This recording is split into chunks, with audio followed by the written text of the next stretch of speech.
Shalom teman-teman semua, selamat datang kembali di channel Bang Kepo Rohani. Selamat datang bagi teman-teman yang baru mengunjungi channel ini. Terima kasih kepada kalian yang sudah mensupport channel ini dari awal sampai hari ini. Baik teman-teman, kali ini Bang Kepo akan membahas salah satu tokoh Alkitab yang terkenal juga dalam Perjanjian Lama. Dia adalah Yefta. Yefta merupakan seorang hakim dan pahlawan yang hidup pada zaman bangsa Israel tidak memiliki seorang pemimpin atau raja. Nama Yefta pertama kali disebut dalam Alkitab yaitu yang terdapat dalam Hakim-Hakim pasal yang ke-11 ayat yang pertama. Dan terakhir disebut di kitab Ibrani pasal yang ke-11 ayat yang ke-32. Baik teman-temanku semua, kali ini kita akan membahas fakta-fakta tentang Yefta setelah yang satu ini.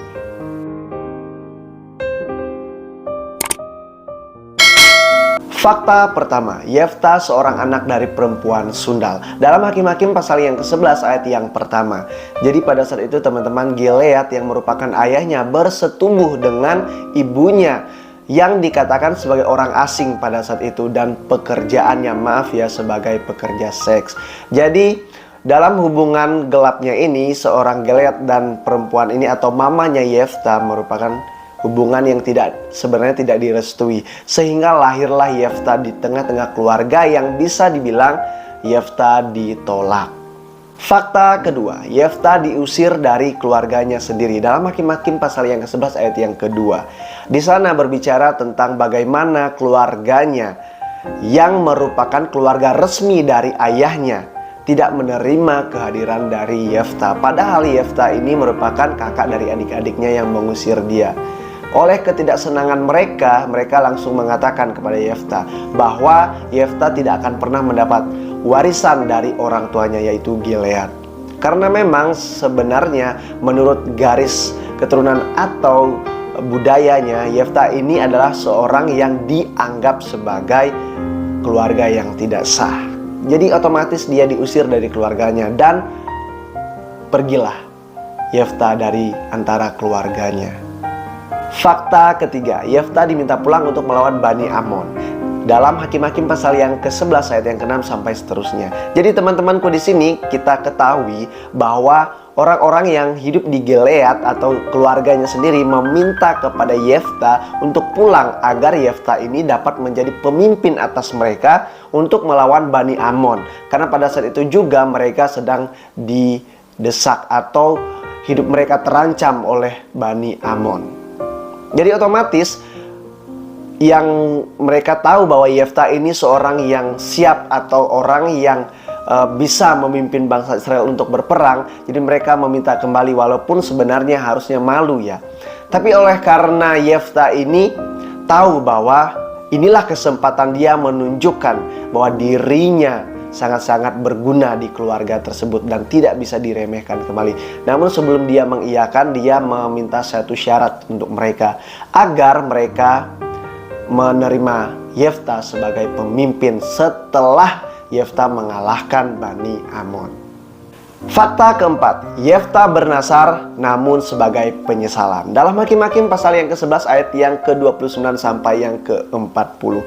Jadi teman-teman, di sini ketika Yefta tahu bahwa dia akan berperang melawan Bani Amon, dia meminta kepada Allah dan dia bernazar atau berjanji kepada Allah.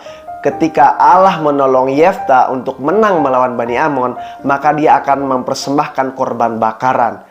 Nah, bagi siapapun yang menyambut dia di depan pintu pertama kalinya, nah itu, bagi siapapun ya, bagi siapapun ini, dia akan mempersembahkan sebagai korban bakaran kepada Allah. Tahu-tahu teman-teman, ternyata nazarnya ini harus dia bayar.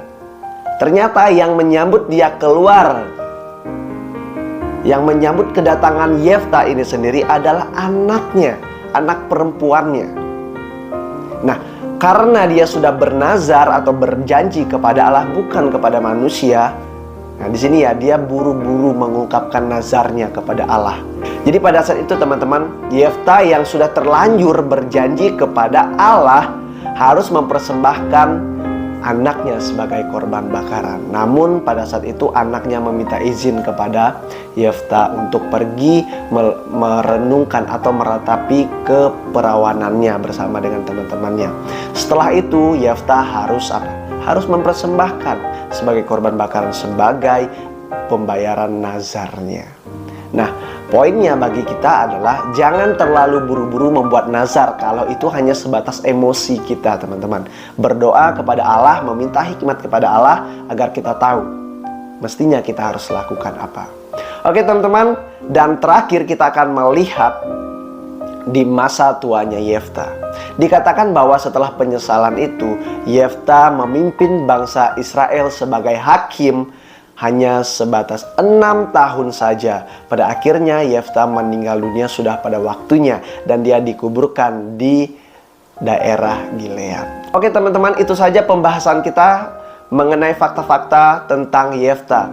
Jika teman-teman ada informasi silahkan ketik di kolom komentar, dan terima kasih kalian sudah menonton video ini dari awal sampai selesai.